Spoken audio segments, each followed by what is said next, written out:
and that you need wisdom. He said that we might apply our hearts to wisdom. Wisdom is the principal thing, so that we can apply our hearts to wisdom. Teach us to number our days, to realize that we're not going to live forever, so that we can act wisely with the time that we have left. One of the reasons that we need wisdom is to be able to solve the problems that pop up in the course of your day, because you're going to have distractions, and it takes wisdom to know how to handle distractions. It takes wisdom to know how to handle urgencies, because an urgency is not the same as something that is important. And we let other people's urgencies become our matters of importance, and then your purpose is derailed. But don't let a detour discourage you, because detours, if a person goes through a divorce, that's a detour. Detours are often the hand of God leading us into territory where we must trust Him for new victories. A sickness is sometimes a detour. It leads us sometimes into an area it's not preferred, but it leads us into new territory where we must trust God for new victories. Whenever you have a detour, you just have to trust God to lead you into areas for new victories. Because here's the deal, trouble can actually be a blessing in disguise. Now, I know most people don't want to hear anything about that. You just want to hear about being blessed and highly favored. But not every day is going to be one of them blessed and highly favored days. Some days you're going to have some stuff that look like it came straight out of the pit. Anybody know what I'm talking about? And when that happens, listen, please understand, it's not that God is against you. I want you to understand from Psalm 119, verse 71, look at that in the New Living Translation. My suffering was good for me, for it taught me to pay attention to your decrees. Here's the psalmist is saying, you know what? I went through hell and water. He says, it was good that you afflicted me. He says, my suffering was good for me because it taught me to pay attention to your decrees. Can I give you some benefits of our trials? Trials are intended for some things. Trials are intended for a few things. Here they are. Trials are intended to reinforce our dependence upon God. Trials, your trials that come into your life, trials, troubles with relationships, with health, with finances, it's to reinforce our dependence upon God. Number two, it's to wake us up and make us think. Your trials come to wake you up and make you think. Number three, they come to wean us from the world. They come to wean us from the world. When you go through enough hell and high water, you ain't thinking about trying to find the next party. You're trying to live. When you're going through trouble, you're not looking for foolishness. You're trying to live. They wean us from the world. Here's another thing. Trials are intended to send us to the Bible. It puts you on a search. You get a crisis in your life. The crisis creates a hunger. The hunger sends you on a search.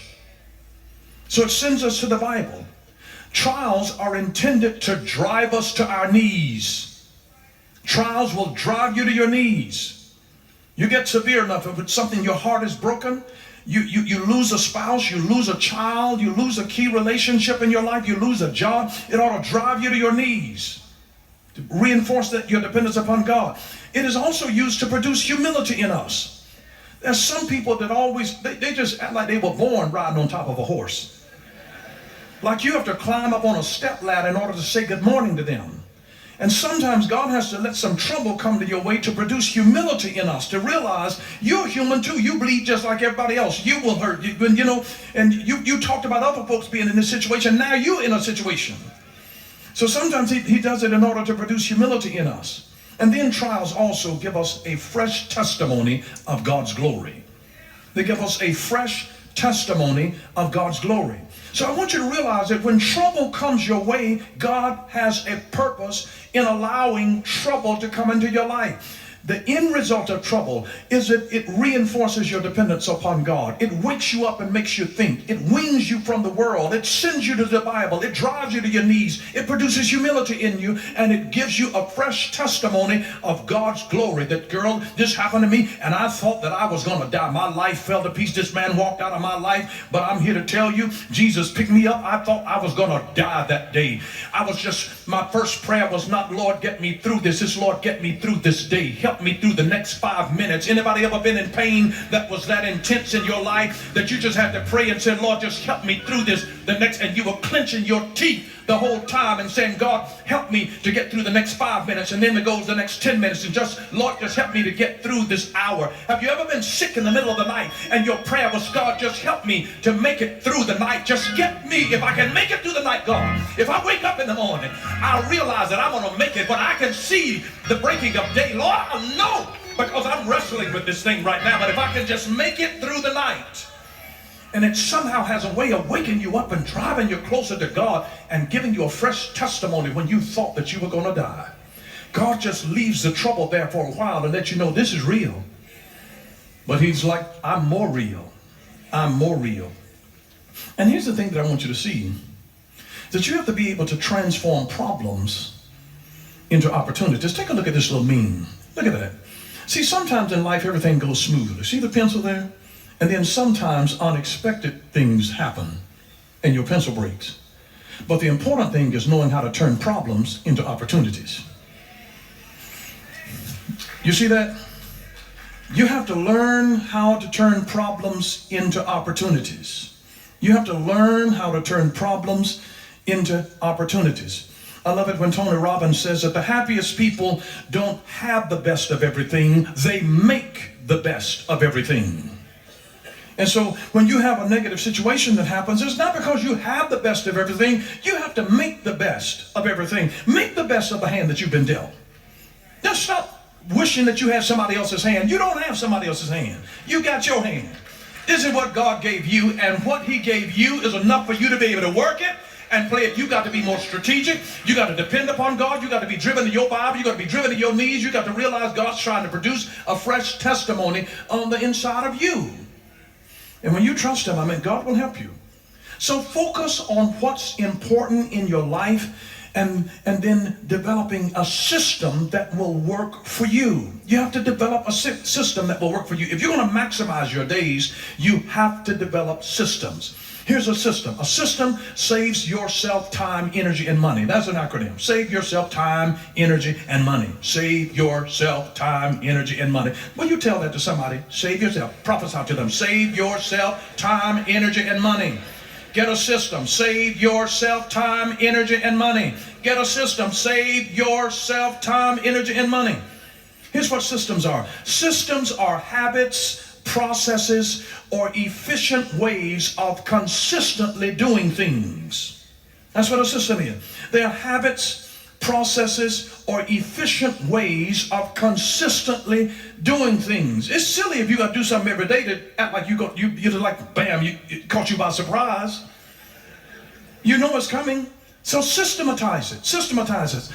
Automate the important in your life. Automate the important in your life.